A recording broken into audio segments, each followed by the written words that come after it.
What's up, Psycho High? Happy Thursday. I'm your host, Jackson, and you're watching the Spartan Minute. Come out to Lee's Lanes to cheer on the boys' bowling team. Today, they face off against the Geneseo Maple Leaves at 4 o'clock.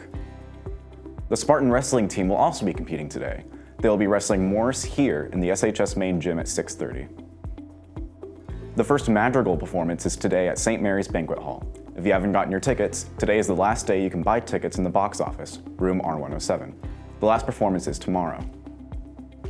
Seniors, be sure to check your emails for the graduation diploma information sheet from Mr. Carlson. Make sure to turn it in to Mrs. Helton in the main office no later than December 12th. If you are unable to print, copies will be made available in the main office. Thanks for joining me here today on the Spartan Minute. All the news and announcements you need in just 1 minute.